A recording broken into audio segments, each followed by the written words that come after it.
Hello hi అండి అందరికీ welcome to my channel. ఈ వీడియోలో మీకు బోట్ హౌస్ చూపిస్తాను. ఇది వచ్చేసి అలపిల్ అనమాట. అలపి బోట్ హౌస్ కేరళలో. మీరు కేరళ ట్రిప్ కనుక వెళ్తే ఈ అలపి బోట్ హౌస్ అస్సలు మిస్ అవ్వకండి, చాలా బాగుంటుంది. మేము యాక్చువల్లీ మార్నింగ్ 11 o'clockకి బోర్డింగ్ చేసాము.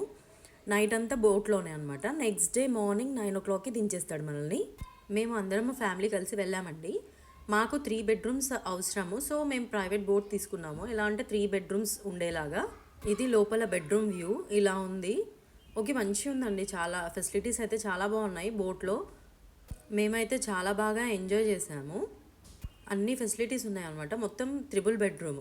జనరల్గా నార్మల్గా అయితే సింగిల్ కపుల్ అలా వెళ్తే మేబీ ఇట్లా బెడ్రూమ్ కాస్ట్ ద్వారా ఇస్తారనుకుంటా. బట్ మాకు 3 bedrooms యూజ్ కాబట్టి మేము ప్రైవేట్ బోట్ ఇలా తీసేసుకున్నాం అనమాట. 3 bedrooms కూడా నీట్గా మెయింటైన్ చేశారు వీళ్ళు. ఇంకేంటంటే షిప్లోనే వీళ్ళు ఒక మినీ కిచెన్ కూడా ఉంది. వచ్చేసి lunch, dinner and even morning breakfast వాళ్ళే ప్రిపేర్ చేస్తారనమాట. ఎక్స్ట్రా మనం ఏమన్నా నాన్ వెజ్ ఐటమ్స్ కావాలంటే వెళ్తుంటే మనకి నాన్ వెజ్ మార్కెట్ ఉంటుంది, అక్కడ ఆపి మనకి ఏమైనా ఐటమ్స్ కావాలంటే తీసుకోమంటారు. సో అలా తీసుకున్న ఏంటంటే వాళ్ళు వండి పెడతారనమాట నైట్ డిన్నర్కి. మేమేంటంటే ఫిష్ తీసుకున్నాము, ఒక 3 kgs ఫిష్ తీసుకున్నాము. దాన్ని ఫ్రై చేయమంటే వాళ్ళు చేశారు. ఇలా ఉంటుంది వాళ్ళది మినీ కిచెన్. ఇక్కడే అంతా వంట ప్రిపేర్ చేస్తారనమాట.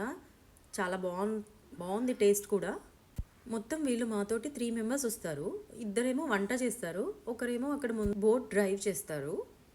మనకి ఎప్పుడు బోట్ మూవ్ అవుతూనే ఉంటుంది. మార్నింగ్ 11 నుంచి యాక్చువల్లీ ఆఫ్టర్నూన్ లంచ్కి ఆపుతారు. ఒక ఒడ్డు దగ్గర తీసుకెళ్ళి అక్కడ ఆపి ఒక లంచ్ బ్రేక్ అనమాట, ఒక 2 hours లంచ్ బ్రేక్ ఉంటుంది. మళ్ళీ మనం లంచ్ తినంగానే మళ్ళీ స్టార్ట్ చేస్తారు బోట్. మళ్ళీ స్టార్ట్ చేసి ఈవినింగ్ మనకి ఒక 7 వరకు అలా రోమ్ చేస్తూనే ఉంటాం వాటర్లో. ఆ తర్వాత 7 కల్లా ఒక ఒడ్డుకి తీసుకెళ్ళి అక్కడ టై చేసేస్తారనమాట. ఇంకా నైట్ అంతా మనము అక్కడే స్టే చేస్తాము. 8:30, 9 కల్లా డిన్నర్ పెట్టేస్తారు. ఇంకా బోట్స్లో మ్యూజిక్ అదంతా కామన్ కదా, మంచిగా ఎంజాయ్ చేయొచ్చు. మా పిల్లలు అయితే సూపర్గా ఎంజాయ్ చేశారు. ఇదంతా వచ్చేసి కింద వ్యూ అనమాట. మీకు ఒకసారి పైన వ్యూ కూడా చూపిస్తాను. ఇలా స్టెప్స్ ఉంటాయి మధ్యలో. ఇక్కడ వచ్చేసి పైన వ్యూ కూడా ఆసమ్ ఉంటుందండి అసలు. అటు ముందు నిలబడి చూస్తే మాత్రం అసలు ఆ ఫీలే వేరే లెవెల్ అసలు. ఈవెన్ ఇలా రిలాక్స్ అవ్వడానికి చైర్స్, ఇలా రెస్ట్ తీసుకోవడానికి ఇలా ఇచ్చారు. అసలు ఆసమ్ వ్యూ అసలు.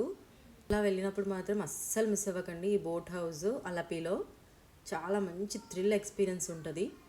మనమే కాదండి, అసలు ఎన్ని బోట్స్ ఉంటాయంటే చుట్టుపక్కల. మేము ట్రావెల్ చేసినప్పుడు అయితే ఒక బోట్స్ అయితే చూసాము. అనుకున్నాం కూడా ఈ సీజన్లోనే ఇంత హెవీ రష్ ఉంటే, ఇక మెయిన్ సీజన్ ఇక సమ్మర్ స్టార్ట్ అవుతుంది, హాలిడేస్ స్టార్ట్ అవుతున్నాయి, అప్పుడు ఇంకా ఎంత రష్ ఉంటుందా బాబోయ్ అనుకున్నాము. ఇండియన్సే కాదండి, యూకే నుంచి, యుఎస్ నుంచి కూడా ఇక్కడ వెదర్కి, గ్రీనరీకి, బోట్ హౌస్కి వస్తున్నారండి. ఎందుకంటే మాకు ఒక కపుల్ కలిశారు, వాళ్ళు యూకే అంట. బికాస్ ఆఫ్ ఈ గ్రీనరీ, ఈ బోట్ హౌస్, దీనికోసమే వచ్చారంట. కేరళకి 10 days ట్రిప్ అనమాట అక్కడ నుంచి. సో ఇంకా మనం ఇండియాలో ఉండి ఖచ్చితంగా విజిట్ చేయాలి ఇలాంటి ప్లేస్. మేమైతే మొత్తానికి చాలా బాగా ఎంజాయ్ చేసామండి. మార్నింగ్ 11కి ఎక్కాము, నెక్స్ట్ డే మార్నింగ్ 9 కల్లా దించేశారు. ఇక నైట్ అంతా బోట్లో ఆ ఫీలింగే వేరు. చాలా బాగుంది. మీరు కూడా ట్రై చేయండి అలపి వెళ్ళినప్పుడు. And thank you so much for watching and please subscribe to my channel. Bye bye.